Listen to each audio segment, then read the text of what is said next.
მთელი ეს გზის პერიმეტრი და ეს ტყე პარკია ესეთ მდგომარეობაშია, ნახე რამდენი იყრება.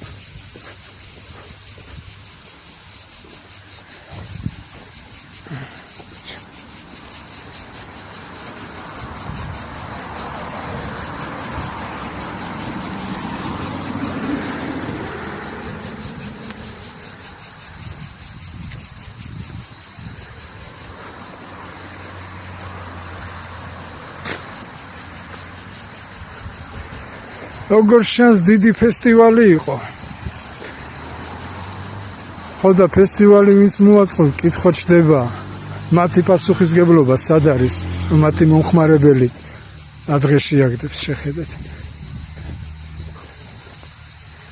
სუარყის ბოთლები, წვენის ბოთლები, ნალოთავები. და მე ერთიანად გადაყრილი. გაჩერება არის და ფაქტია რომ აიქ სულ აგავია.